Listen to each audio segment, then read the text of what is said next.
Men who like to keep their morning routine simple will love these Multi for Him gummies, specially formulated with 12 key nutrients designed to support men's daily nutritional needs. Nature-made Multi for Him gummies help support muscle and bone health. It improves your immune health, and it increases your energy metabolism.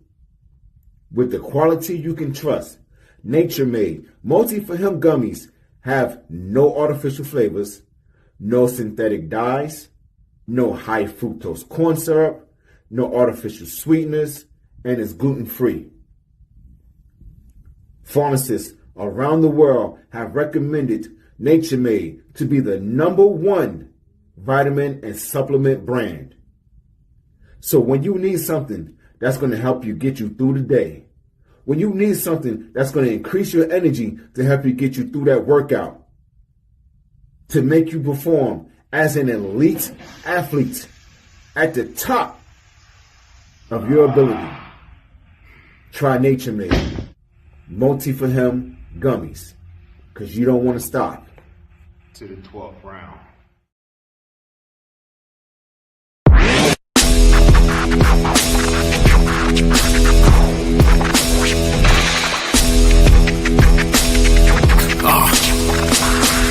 Hey, welcome to the Terror Dome. You should be heading home, cause you could bring all of your ninjas and the Technodrome. I rip right through your flesh and bone and mental capacity. Flood your mind with atrocities and copious tragedies. This dark Sabbath is a lesson in street. Behold the church of the ghetto, feel the words when I preach. Amen. Let the Lord say a prayer for they don't end up in front of someone banging their trigger. Living life like a war pig. Fuck the law, I'm getting mine. Let the others figure what the cost is. Purchasing the fortress on gorgeous acres enormous. Car park full of foreigners and women just waiting on us. We living the dream. Y'all living like hell is earthbound. We are not the same. You've been a lame since birth, pal. I don't feel sorry. I recommend they go dirt bound. Doggy dog world, and you've been looking like Chuck Brown.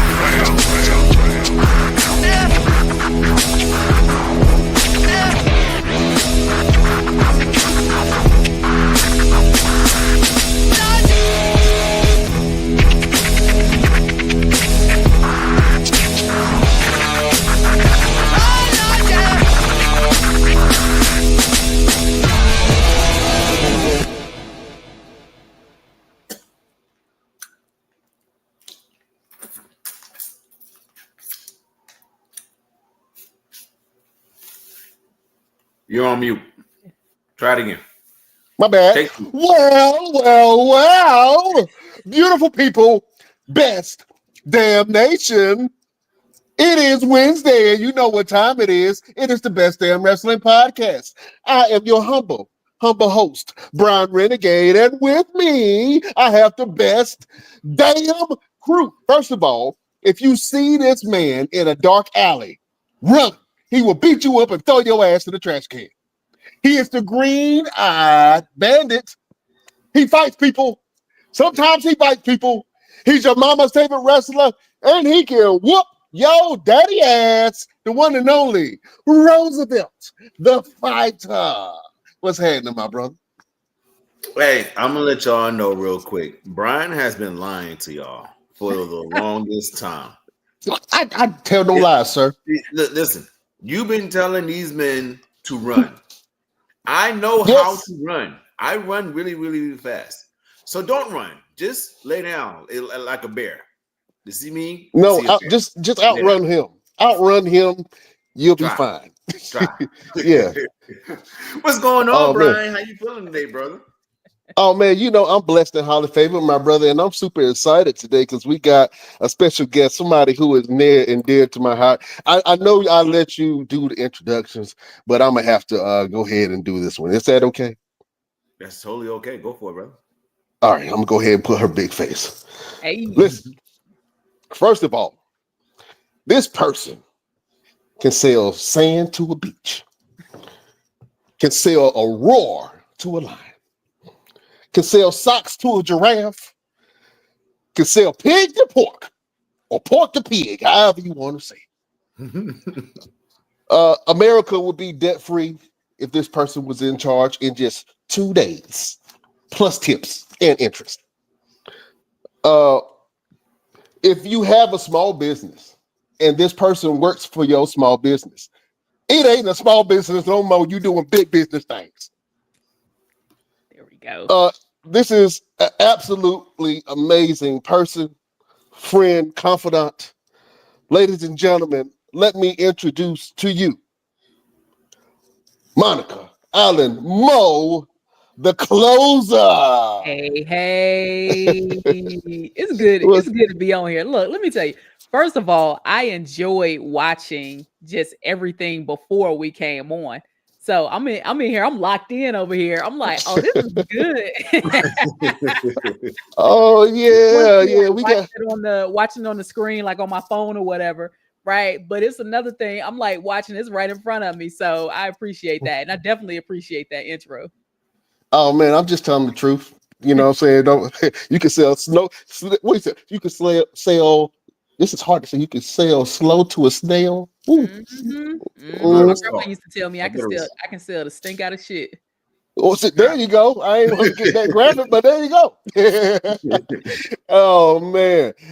So Mo, I'm glad that you're here, man, because I think that I wanted you to be here to be able to connect with people who are entrepreneurs, who are trying to get, things started, trying to get their businesses up and running, trying to be able to connect with more people, finding funding for their businesses. You are a guru.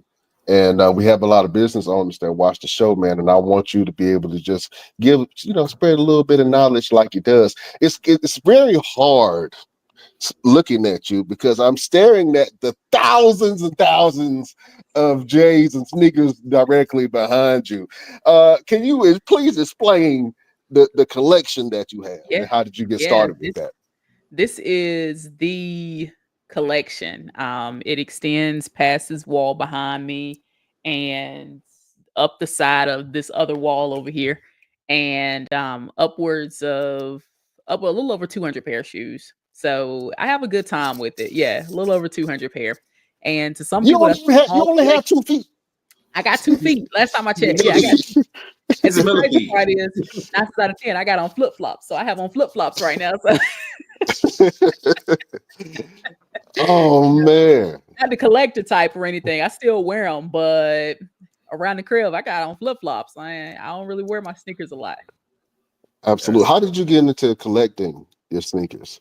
I've always been a sneakerhead, but when I started being able to purchase them on my own, especially like working in the mall and stuff like that, for a good part of my sales career, I worked in a mall. And with working in a mall, it was always somebody was looking out for you, and it's because like I looked out for a lot of people, right? I hooked them up with phones and service and chargers and all this kind of stuff.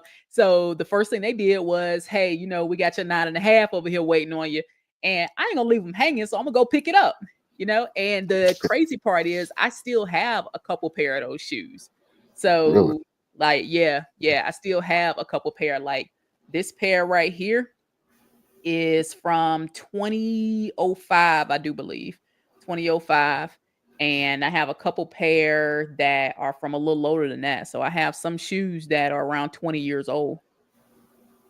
The fact that you carbon dated your shoes is freakily amazing. Yeah, I got these back in 98. You know what I'm saying? This boy, but that's amazing. That you have that many shoes in that collection. I think we all try to strive to collect something, and I think I have my certain collections that I started, and I had to ask my wife if I can do it because when you together with somebody, you got to be on the budget.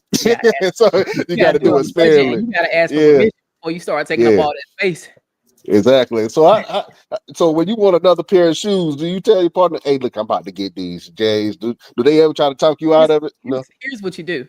So, matter of fact, this is outside in the garage, right? So we've transformed the garage into like my office area. So this is my cave.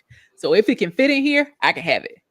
Right. Okay. Okay. But a good rule of thumb, yeah, if it fit in here, I can have it. But a good rule of thumb is like when she goes out of town for her business meetings and her business trips, I'll just, I kind of try to like, I've gotten Nike down to where they're like 3 or 4 days for delivery. So about 3 or 4 days before she leaves, then I'll go ahead and order what I got to order. So it's here by the time she gone. So Listen, hey, fellas, pick up game real quick. She dropping game. Listen, we all need to know this. But here's the trick though, because everybody got the Ring camera, so she can see if they ring the doorbell. So I've already timed it, so I'm looking and I'm making sure I got the app, and I'm like, oh, okay, we 3 stops away, so I'll meet him outside. He ain't even got to ring the doorbell. I meet him outside. What? Hold on, let me take this down. Meet outside. Okay, Don't ring all the right, cool. doorbell. Yeah, I just needed to know that. You said Nike is 3 to 4 days. Three, Three. 4 business days. Oh, all right. Absolutely.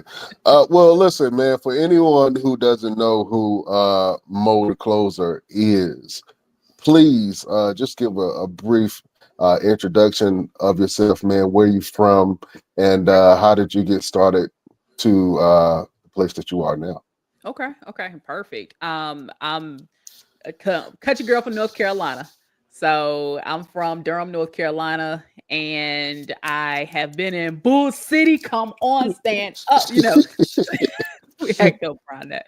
But been in sales and marketing for a little over 20 years now. It seems weird every time I say a little over 20 years, right? It's been a long time. But been in sales and marketing a little over 20 years. And throughout that sales and marketing career, it's always been either direct sales or some type of financial money or product sales. And then over the last 10 years, I have worked with clients who had issues with like their student loans. We graduated from student loans and went into credit repair, from credit repair to business funding. So all those kind of like stair stepped up to where we are now.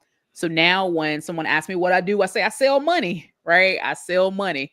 I connect small businesses with the funding that they need to go to the next level. So whether they're a startup or they've been established for years, a lot of our clients have been in business 10, 15 years. They just need capital to get to the next level in their business. So we help them out with that. If they're not ready, we help them out with credit repair to make sure that they are where they need to be.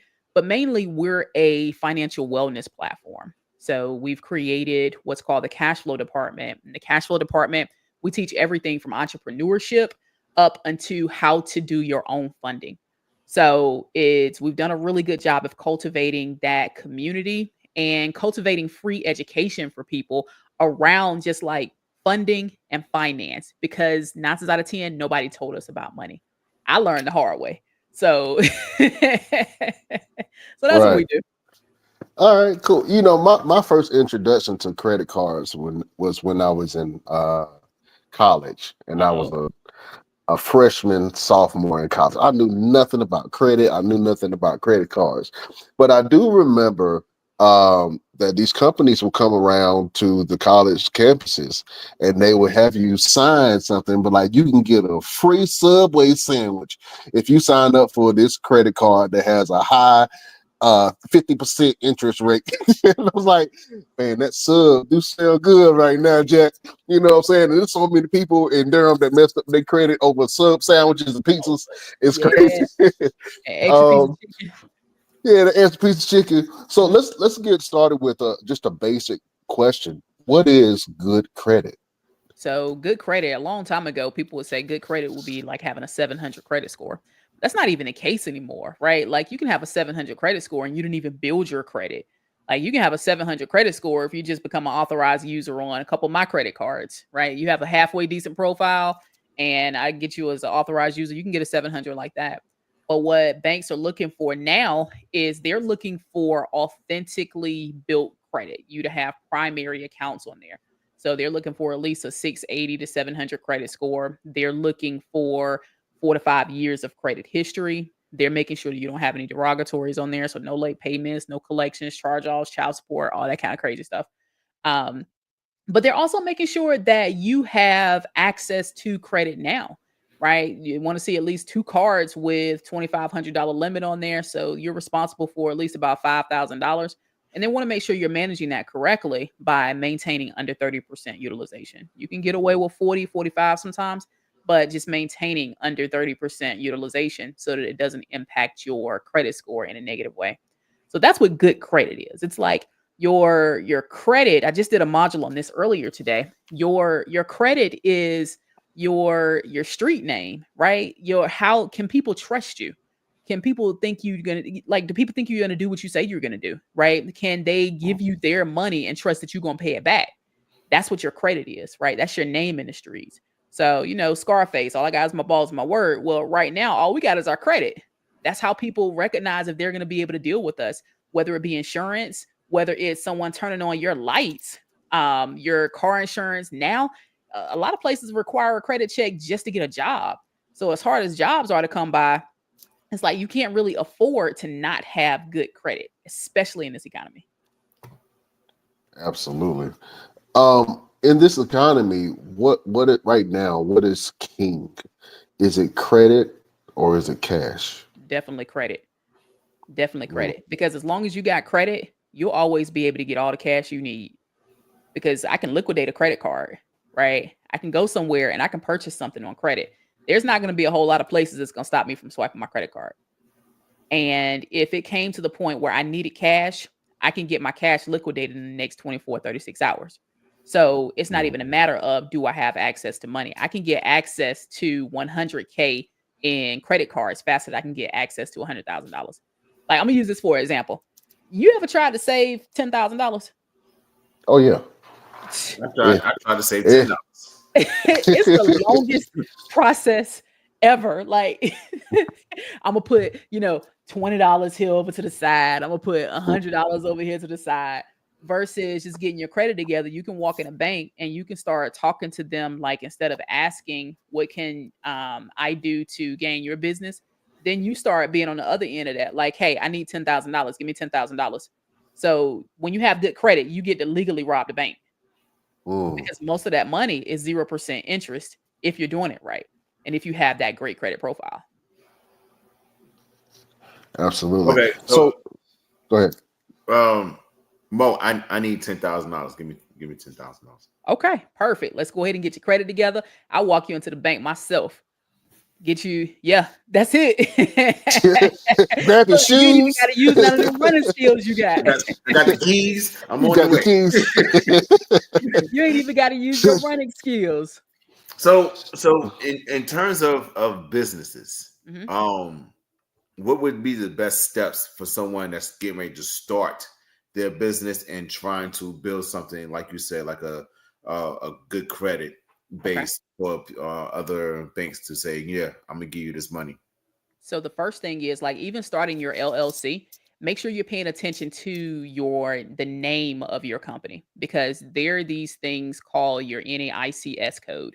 This is how banks determine if they're going to lend to you or not, and whether you're determined as a risky business. So for instance, businesses like cannabis, trucking, banking, funding, all of that, those are risky business names. Real estate investors, all of that is risky.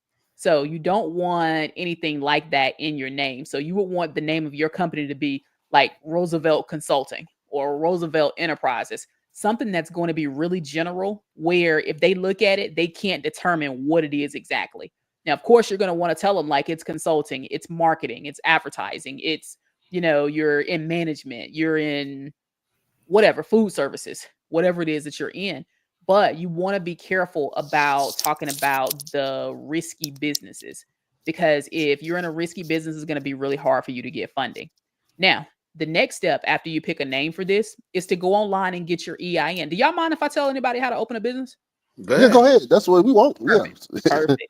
So you're going to go online and you're going to get an EIN. You're going to make sure you go to the government site. You should not be paying anybody for EIN unless you're choosing to activate that as a service. Like, we sell them all day for $50, but it takes you 5 minutes to do it. Then you set up a LLC with your Secretary of State. The Secretary of State is going to give you all the documentation that you need, your operating agreement. All of that is free to set up. You only pay your state's fee. The fees can vary from state to state. Some states are higher than others. So pay attention to those states. I mean, also pay attention, if privacy is important to you, pay attention to the privacy of those states. Like, you can, if you're in a state where you can just look up the business and it has all of your information there. So since there is a possibility where someone can look up your business and look up all your information, you want to make sure that you have something in place like a virtual address. A virtual address is also really helpful when you're going to the bank because it doesn't look like you in your mama basement. So if we're on 123 Main Street and trying to open a business, they're gonna be like, Now it's become a little more common since COVID, where a bunch of home-based businesses have started. But just go ahead and set things up the proper way to start with. So you've got your business set up. So we got an LLC. We've got our credit together. We've got a good name. We went to Secretary of State. We got that taken care of. Then we want to open up a business bank account. Once we open up that business bank account, then we're going to make sure we're starting to deposit money and do our business transactions inside of that business bank account. You're going to want to make sure you have a professional email. Know your business at gmail.com. It needs to be something like info@rooseveltconsulting.com. So just making sure you're setting yourself up for success so that when businesses are looking at you on paper, then they're going to be able to see that you invested into yourself. What about the Duns and Bradstreet? You need those. You need those as well. When you're building your business credit later on down the line, there is business credit under a personal guarantee, and there's business credit under a non-personal guarantee. So we have a team. I handle the personal guarantee side. My business partner handles the non-personal guarantee side. The non-personal guarantee side is where we actually build you out a profile that doesn't have anything to do with your personal information. So your business stands on its own. But before your business stands on its own, you need to already have it established. So yes, you do need your Duns and Bradstreet number, but that's going to come later on down the line. But you don't need that. You can access a couple $100,000 before you ever need a Dun and Bradstreet number. I think when I first started, I was like, I want to make sure I do everything the right way. So I went ahead and applied for my Dun and Brads a couple times. Yeah. It's not always an easy process. Really, a lot of your stuff has to match up with what you put for the IRS. So you have to pay attention how you put your stuff down for the IRS, because when it comes to Dun and Brad, or you're trying to do something on sam.gov, it has to match up exactly, or you will not get through. You ain't getting nothing. Absolutely nothing. I actually advise keeping a Google document and putting exactly how you place your business in there. What's the exact address of your business? What's the exact phone number that you're using for your business? And you can start out with a Google Voice number, but don't put your personal number, because then you get all kinds of weirdos calling and asking you if you want to be in a yellow book. So, but yeah, just make sure you keep some type of document saying, hey, I spelled my business name this way, or I put that it was on this street. Just make sure you're documenting all that kind of stuff, because you're going to need it later. Absolutely. You mentioned something a little bit earlier about having your money make money for you. Can you break that down of what that means, and how can just everyday people have their money make money for them? Absolutely. So everyone is good at something, right? No matter it's you guys know an expert. That just means I only know more than the next person. So where we are right now, somebody else wished they were right here. But at some point, you wish you were where you are right now. So think about where we were 10 years ago. Then 10 years ago, then we were thinking about where we wanted to go, where we wanted to be, what we wanted to be happening, right? We're what we prayed for essentially right now. At some point, you're going to be able to come up with an ebook, a worksheet, a podcast, a course to teach someone how to do exactly what you're doing now. And the thing about that is that if you're using business funding to fund those ventures and you're making that money back, all of that money is free money to you if your credit profile is set up correctly. So let's take, for instance, if you've got a course out. So you have a course, you only have to make the course one time, right? You can run ads. You can take some of your business funding that you've gotten access to 0% interest for the next 24 months. You got 24 months to make that money back. So you just got to say $50,000 from the bank. Well, you can take some money, run ads to this course on how to begin a podcast. You already made the course. You already have the platform for it. So because you already did all the work, you're just running traffic to your offer. It doesn't require anything for you because the traffic is going to happen anyway. So as long as you got an offer that's running 24/7, then it's going straight to the link to purchase your course. That's passive income for you. You don't have to do anything else for that. Mm. Yeah. Did you hear what she said? You don't have to do nothing else for that. And then I'm gonna give you a hack right here. Like if you're good at something, let's say, and I'm just using podcasts because we're on right now, but you can go to ChatGPT and ask it to write you a detailed ebook on how to start a podcast about cooking. What social media should you put up?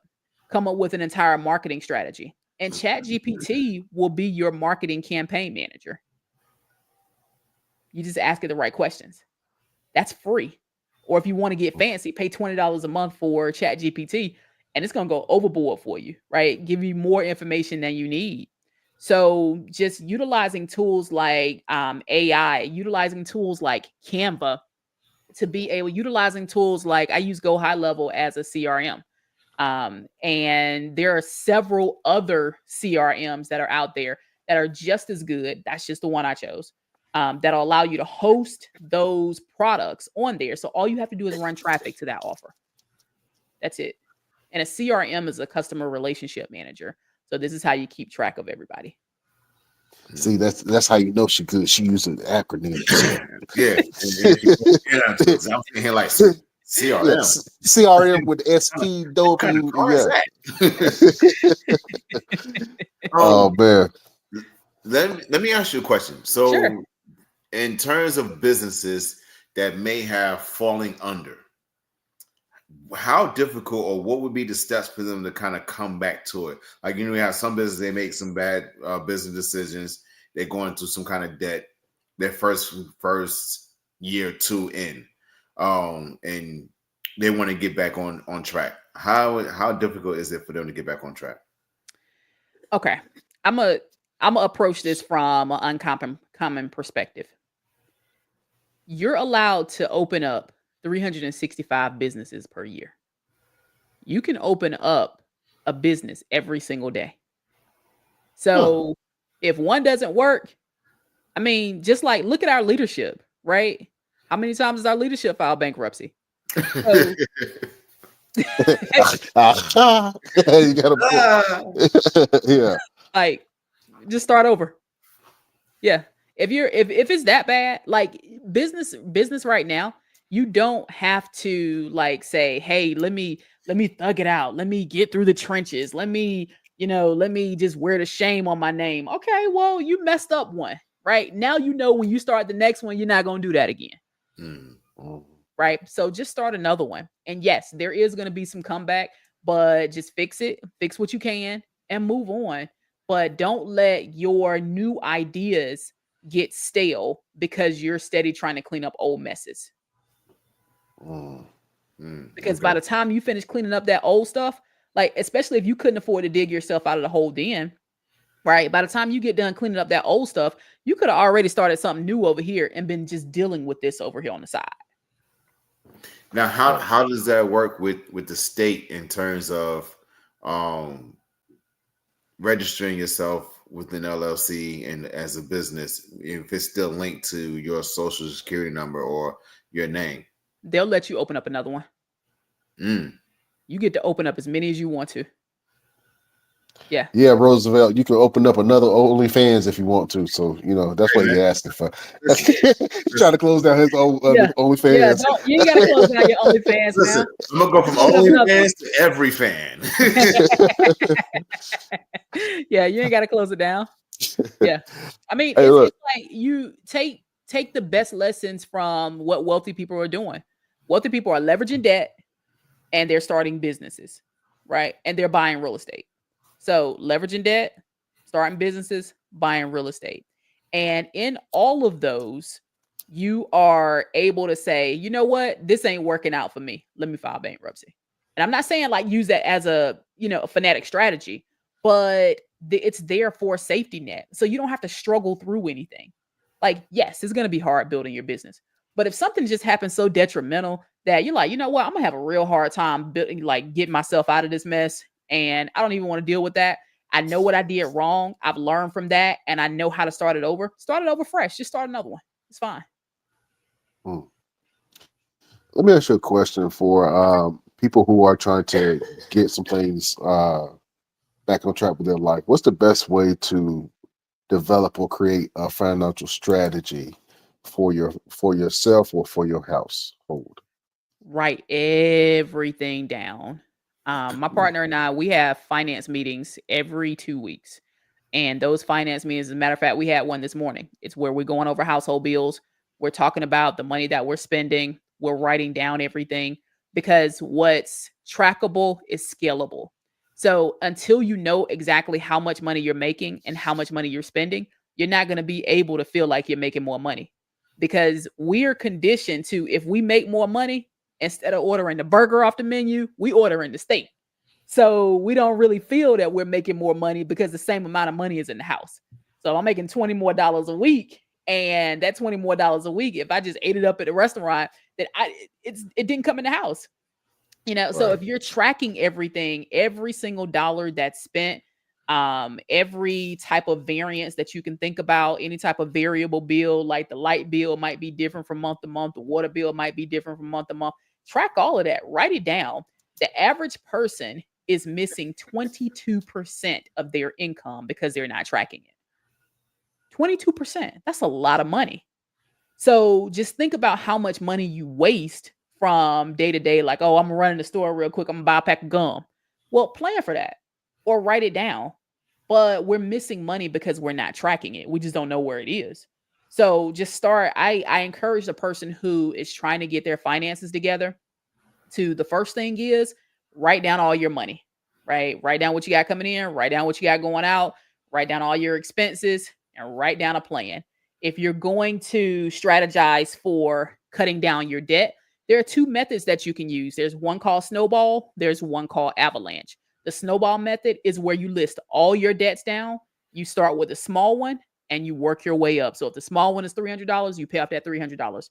Well, if the next one is $600, it's going to take you 2 months to pay off that one. So now you got those two knocked out. The Avalanche strategy is where you're listing everything from highest interest to lowest interest, and you're tackling the highest interest first.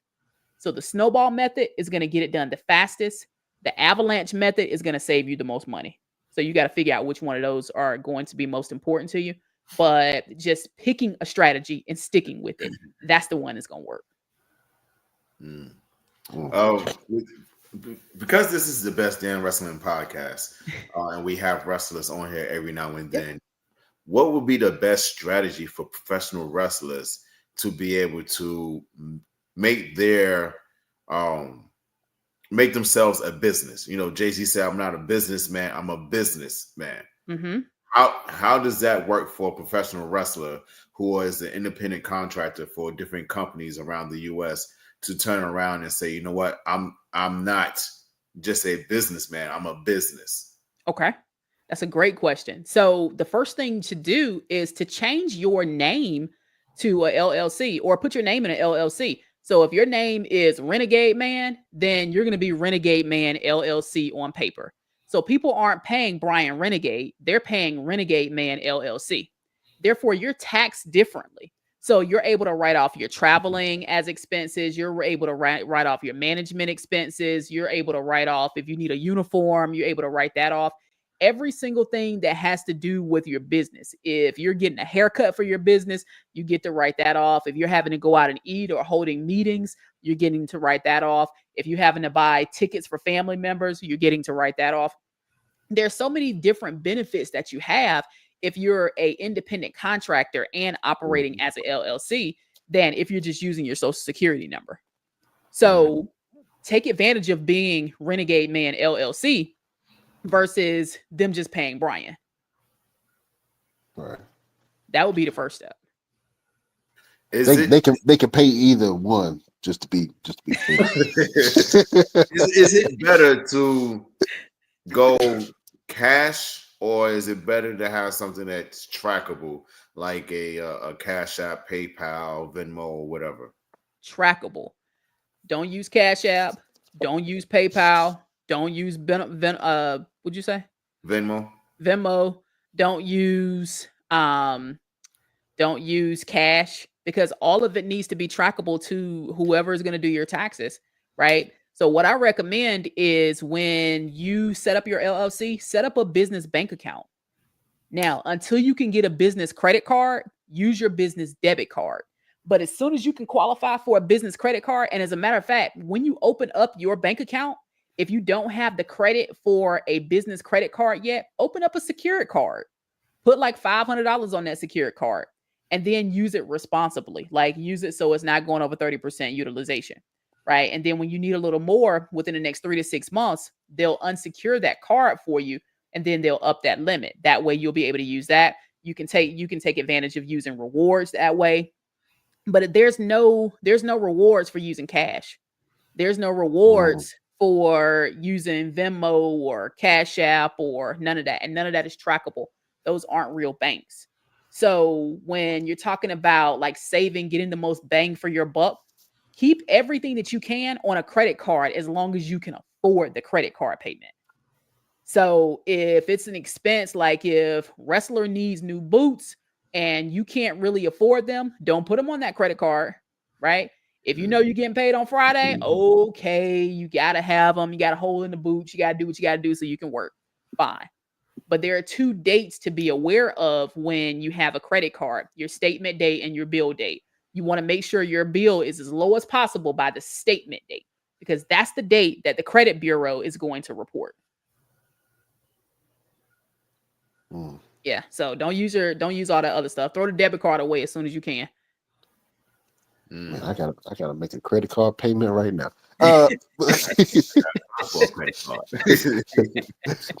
Let's talk about like community wealth, right? Okay.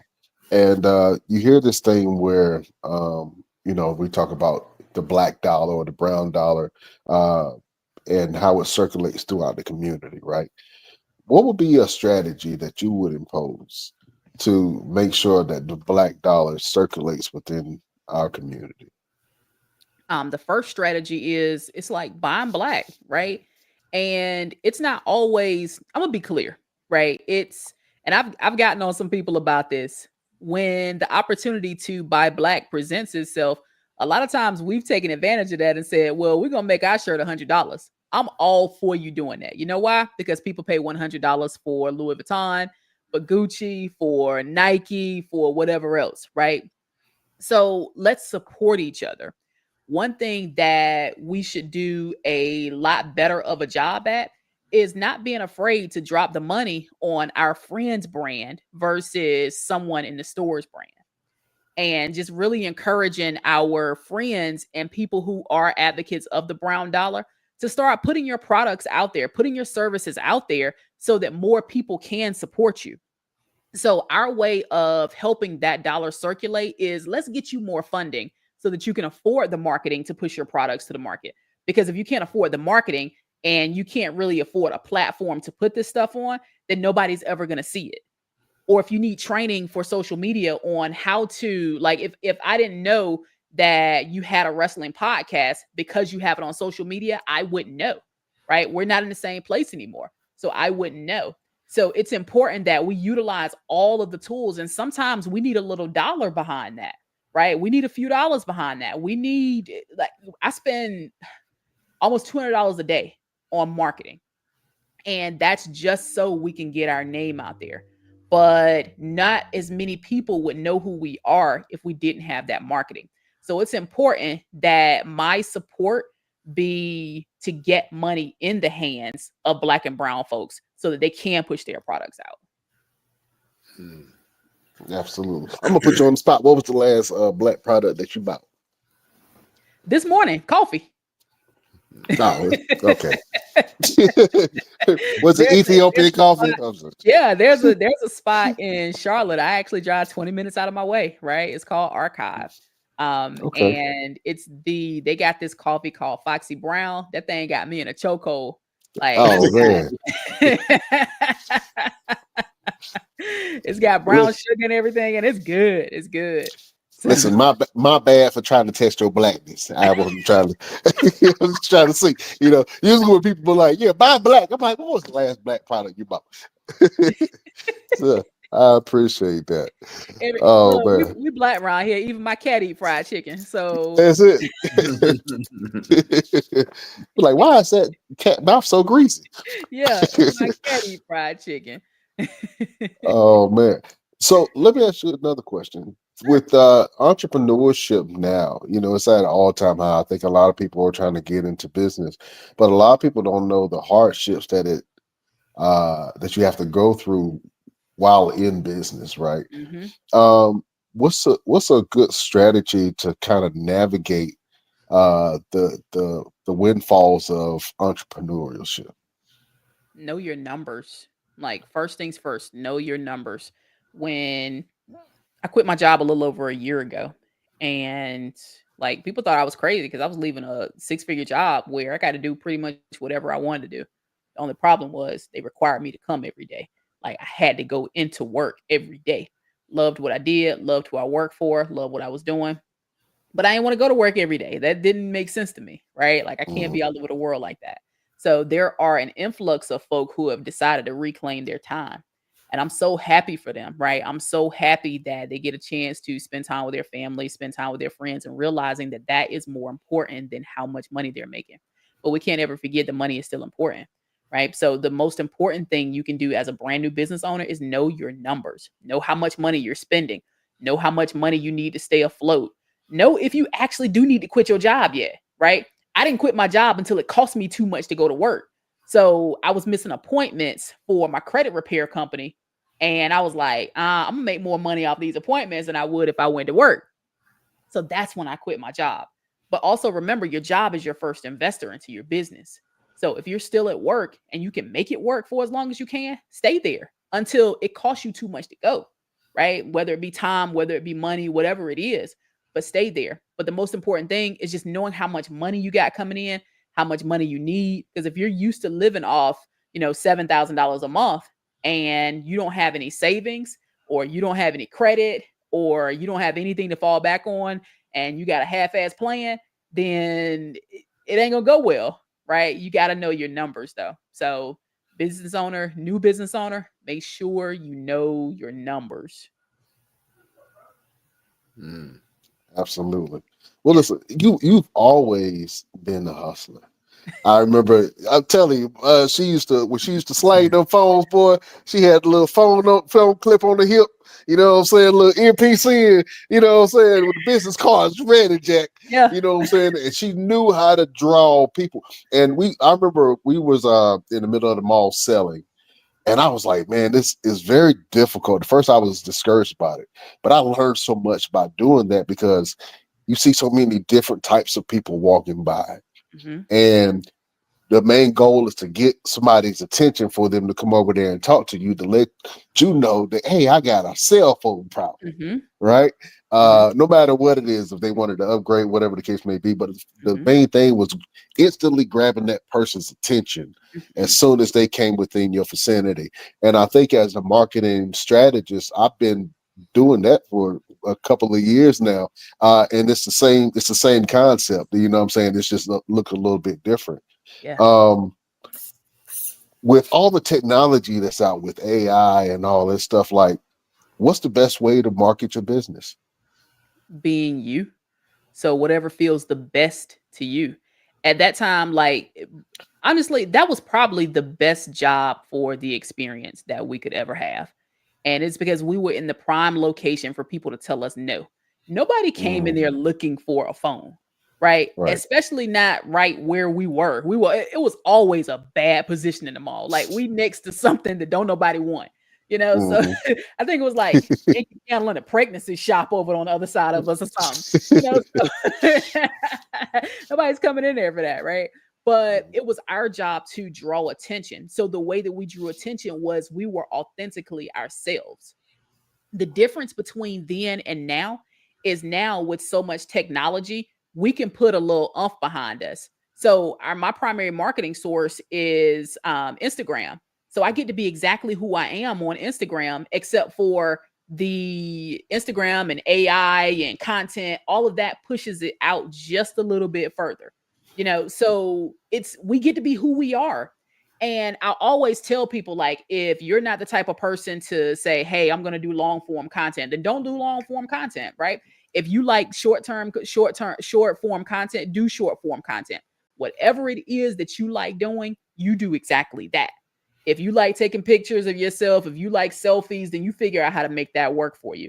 If you want to brand yourself, put yourself on a t-shirt, you do that too, right? There are so many ways that you can market yourself, but by far, the number one has got to be social media, because you get to see exactly who you are, because people don't do business with businesses anymore. They do business with other people. So, and even in the business to business, like I talk to a lot of business owners because that's who we service as small business owners. But even then, we take the business out of it and we're talking to the person, because they still want to see that we care about them. I've heard, and you may be able to clear this up for me, okay, where some businesses or individuals who own a business, they take a lot of family members and they put them as employees, and to be able to what's the word I'm looking for? When you put them on their taxes, right? Yeah. Kind of write them off. What'd you say, Brian? Don't do it. I'm sorry. clear up the whole basis behind that for everyone. For tax benefits, you can put your kids on your taxes. And check with your CPA or your local state and find out how much you can deduct. I think it's like $1,200 a month. Don't quote me on that. I haven't looked at that because I don't have any kids. So, if the shoes can't work for me, then, but, yeah, you can pay your kids a salary, and that's tax deductible. So yes, you can add people to your payroll for purposes of tax deductions, but I'm gonna tell you something, man. There's so many easier ways to get tax deductions than adding folks and family and friends and all that stuff, because you don't want that headache.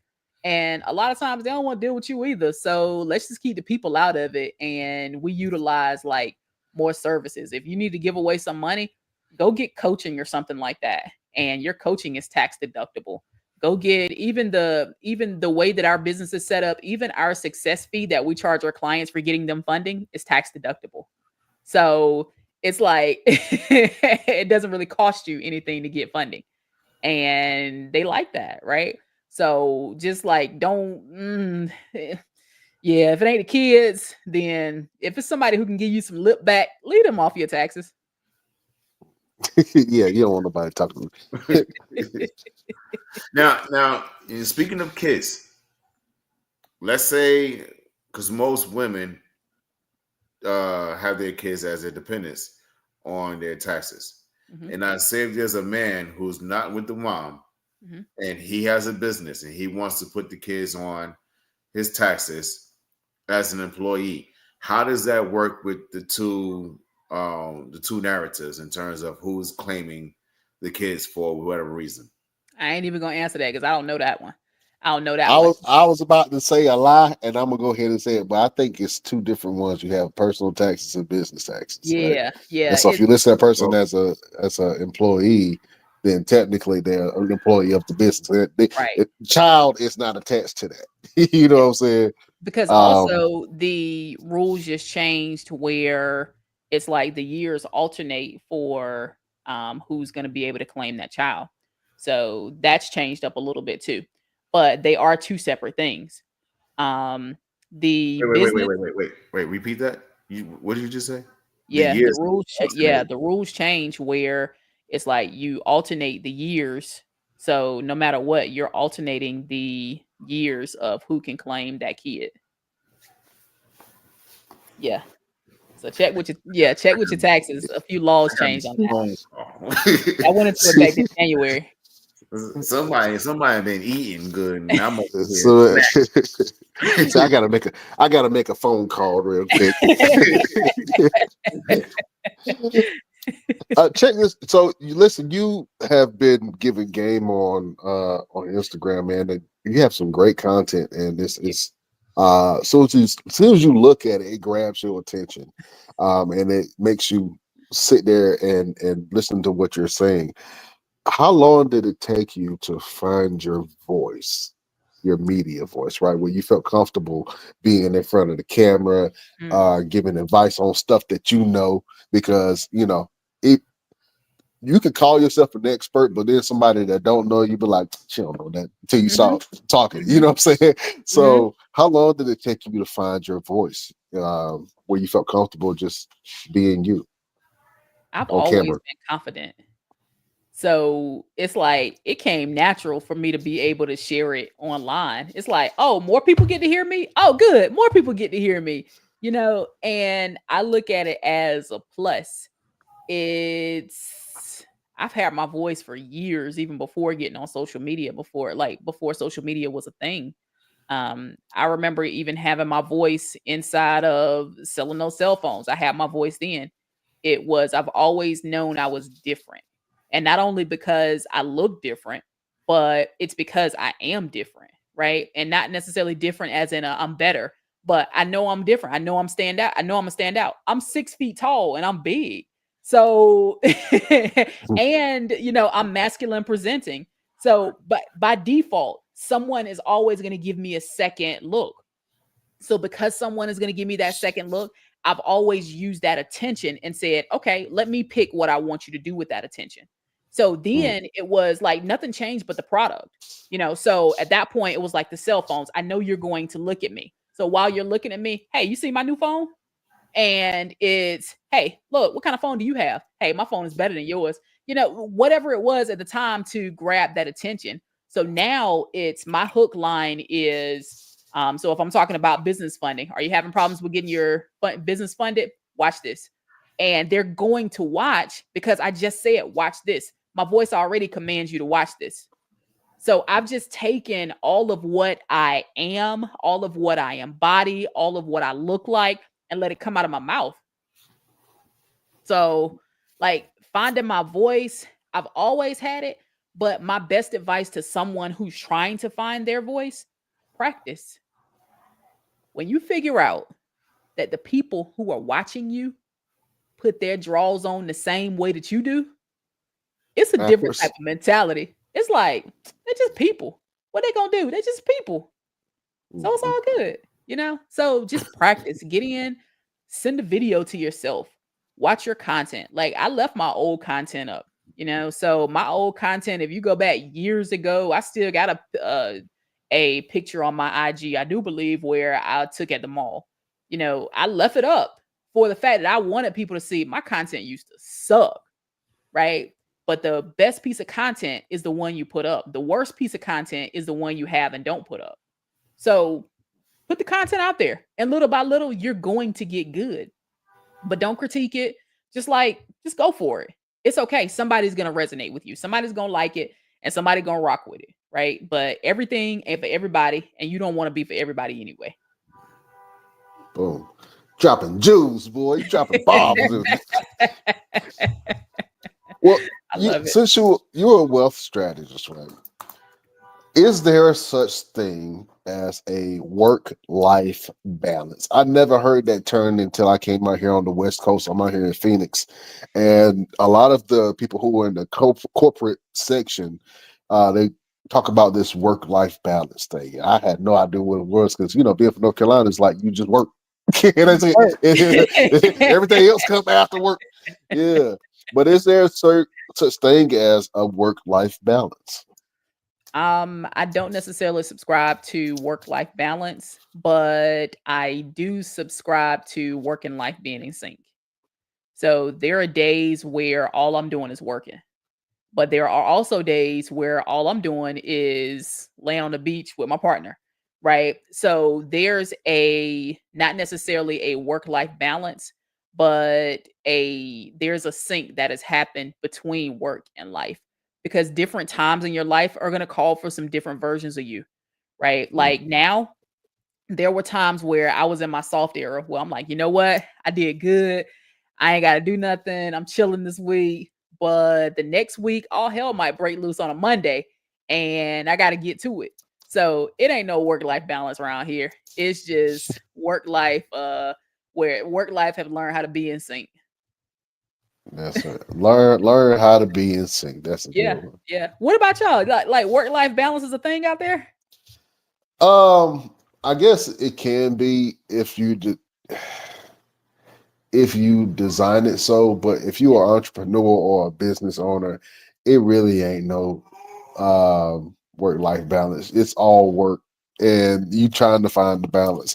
Don't get it twisted. If you are I know more business owners, even whether they're making money or not, I know more business owners that struggle Mhm. with finding that balance between having a company that you're running and your personal time, and they struggle a lot of the times trying to find that. So a lot of people will look at a business owner on Instagram or Facebook and be like, "Oh man, they got it. They got it all," but you don't know the hours that they put in to doing that. Even when you go out, you land on the beach with your partner, like you had to work to get up to that point. I You had know to what I'm earn it. saying? You had Yeah, to earn it. You know what I'm yeah. saying? And this as a small business owner, sometimes you feel like you don't earn, you don't deserve certain things. That's right. That's Even right. though you know you deserve everything, you feel Yeah. like, oh man, I can't. I Not don't yet. deserve to take a break. I can't take a break right now. Oh man, Yep. I can't pay myself extra right now. I gotta make Not sure yet. all my staff is paid. You know what I'm Right. saying? Oh man, I can't eat that steak right now. I'm gonna have to eat Yeah. these canned tunas right now. Yeah. You know what I'm saying? It be like that. Um Yeah. And you said something important, like your partner, your partnerships and your family structure matters as well. Because we couldn't do what we do now if we didn't have supportive partners. So, like I've been in situations where the person I was in relationship with, they don't understand why I'm up to 2, 3 in the morning. Right. They don't understand why some nights it's like I'm not sleeping, but other days it's like I got all day for this, so there right. it's hard to explain, right? But once you get somebody who completely understands that, a lot of times they embody a lot of that on their own. So a lot of times they're an entrepreneur or they have that entrepreneurial spirit where they understand that sometimes you can't just do what is expected of you. You have to do what is required, like what needs to Mhm. be done. So if it needs to be done, then somebody's got to do it. And they Right. understand that you're the person that has to do it as the business owner. What would be your ideal of the best verbiage to utilize when you walk into a bank and you're telling them you want X amount of money to do whatever you need to do with it? Oh, this is my favorite. So when you don't have good credit, you step different than when you have good credit. Like Mhm. when you got good credit, you got to talk to me differently. Like you can't be talking to me any kind of way because I got good credit, Oh right? yeah. But when you don't have good credit, you're like, whoo, Lord, I'm gonna go in here. I hope and pray they decide they're gonna give me some money. But when you have borderline credit, when you don't have not so great credit, you're going in and you're saying, "Hey, Mr. Banker, something just happened in my life. I'm trying to start up my business. I want to leave my job and blah blah blah. My dog got toenails now, whatever. Like what can you what how can I be able to work with y'all? And like, do I qualify to get $50,000?" But when you have good credit, you go in and you say, "Hey, banker." You don't even say Mister. "Hey, banker. Um, what is it that you're gonna offer me that the bank down the street can't offer me?" You get to say, "What can you do for me?" Mhm. Not what can I do to earn your business, right? Because the bank needs you at that point. You got good credit. You're in a prime position to borrow. So they want to give you as much money as possible. Banks can't function if they're not giving away money. So the moment that we figure out that the bank needs us and we position ourselves to be desired by the bank, it's like being desired by that partner that you always wanted. Well, they don't want you if you ain't got good credit. Mhm. So, but the partner you've always desired, they want you. You're prime for them. You're perfect for them. I've been waiting on you my whole entire life. right? They're going to give you the bag. But you're going in when you have good credit, you can then position yourself, say, hey, here are my documents. What are you going to do for me that the bank down the street is not going to do? Because I really want to do business. I thought I wanted to do business with them, but convince me to do business with you. I'll give you my business. And that's a good segue to my next question. How do you differentiate between which bank you want to deal with? Like, it's a lot of, like in North Carolina, we have the credit unions, and then you have the the corporate banks like the BB&Ts and the Bank of Americas and the TDs. Which ones? How do you differentiate between which one is going to be the better choice for you and your business? The best bank for you is the bank you've always banked with. The best bank for you is the bank you've always banked with. And then you go to surrounding banks. So start with surrounding credit unions. Start with credit. I'm going to tell you, like, some of my favorite credit unions are the Latino credit unions because they pop up everywhere and it's low competition. So they are really trying to compete with bigger banks to be able to loan more money. So if you have a premium credit score, you go into a smaller bank, then it's like, hey, look, I would do business with them, but I want to do business with you. What can we do? And then you partner with them and they're more than happy to give you money because they know they're competing with the Wells Fargo. They know they're competing with the Bank of America, the Chase Bank, the TD Bank. They know they're competing with the big guys, but they're happy that you decided to do business with them. So start with whoever you bank with, then go to smaller credit unions around you, and then expand to those bigger businesses. Yeah, I remember when I started my first business, my credit score was pretty decent. I had on loose draws, boy. I felt like I was somebody important.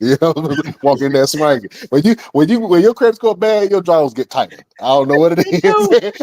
they get tight. You be like, let me put on these briefs, tighty whities real quick. They do. Just in case I need something to hold everything in. Yeah.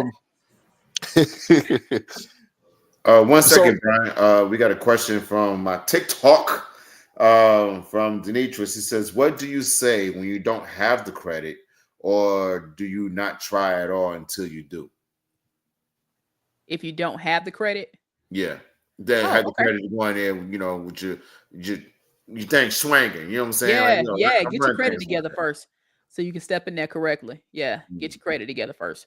So make sure, like, if you can go to annualcreditreport.com and get you 3 credit reports every month, I think now. Every month now, I think. And get you a credit report. Figure out what you got going on. Figure out what it is that you need to improve on. If you need some help with that, we'll help you with that. So that you can make sure that you go in there with confidence. And what we also do for our clients is we give them our relationship managers.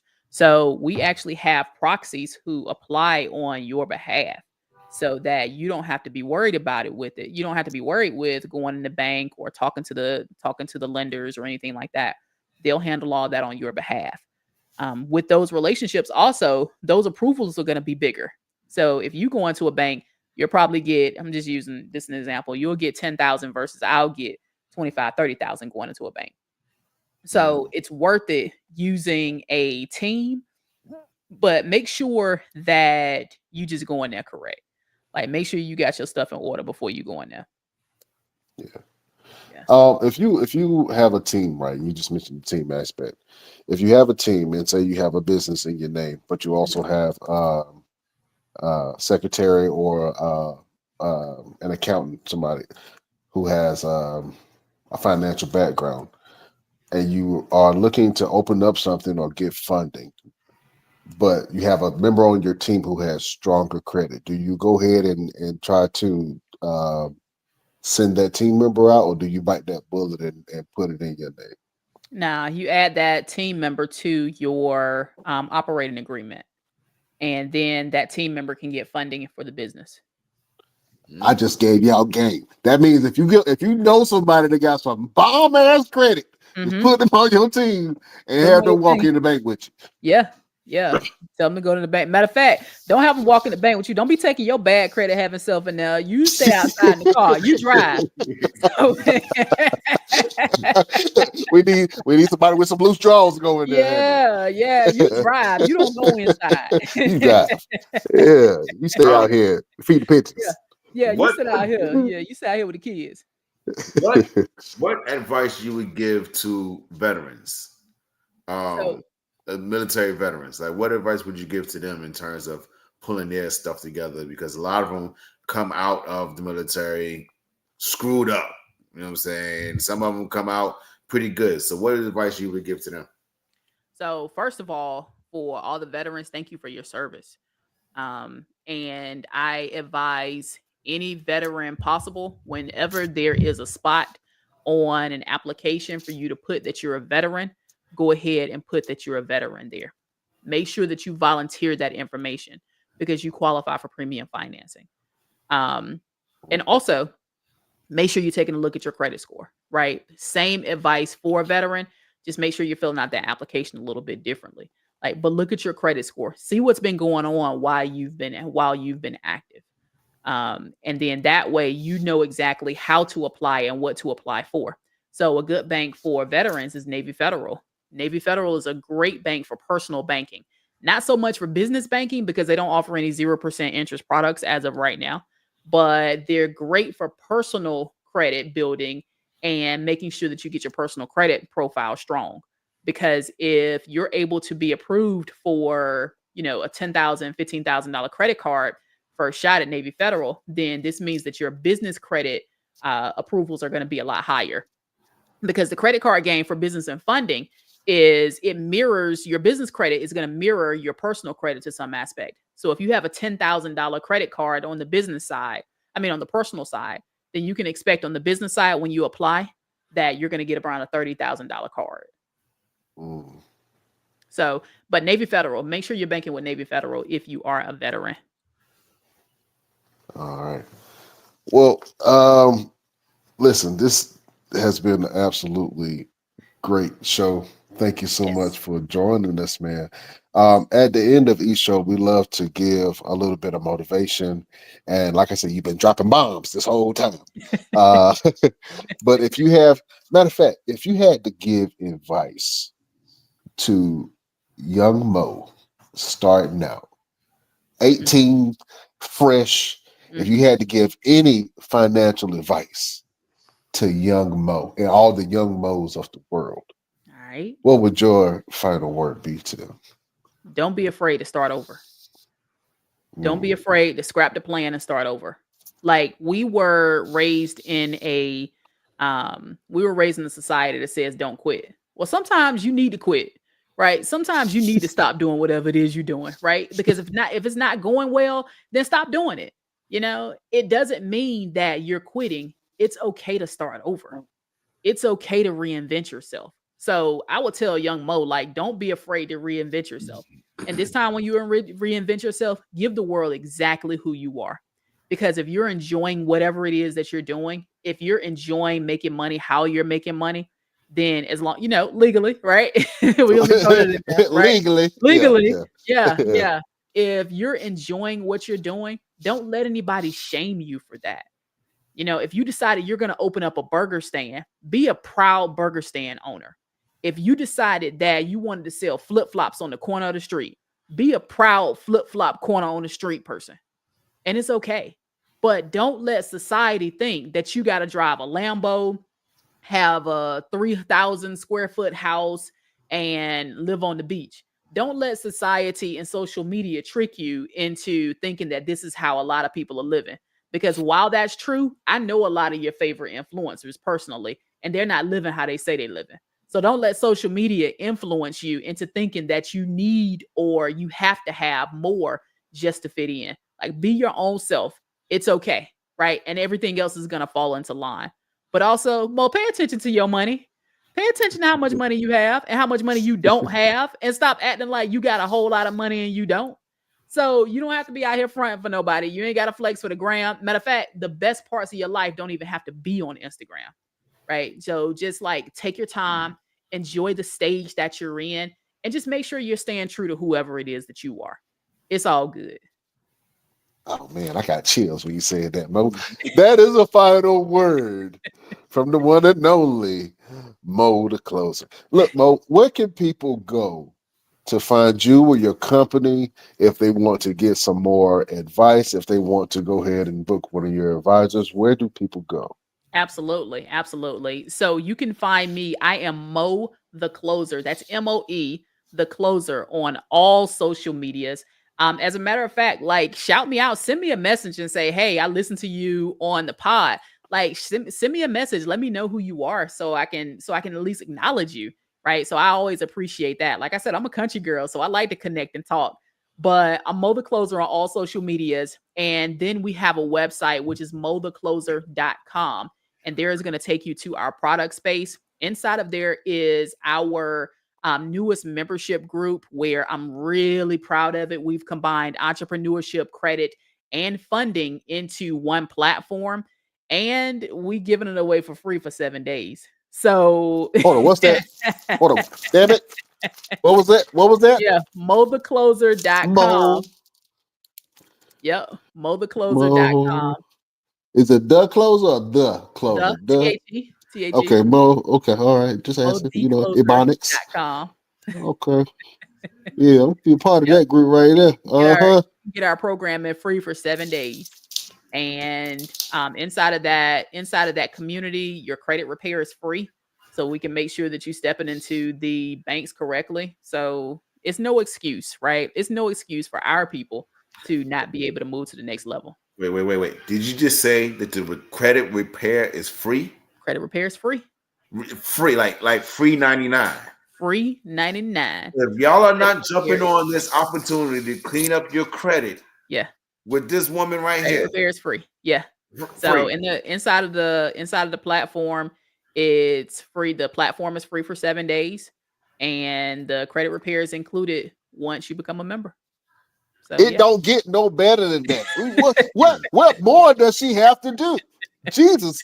And this is the same credit repair I was selling last year for $1,500. So man, to have access to it, like we need more education and more knowledge. So we made it really affordable for us to have access to it. So it's not about the money anymore. We're gonna be okay, right? And I'm gonna always make sure I have what I need. And I've been like, I'm definitely highly favored, but I just want to look out for some other folks and say, hey, look, you don't have to have bad credit, because my credit used to be the same size as one of these shoes.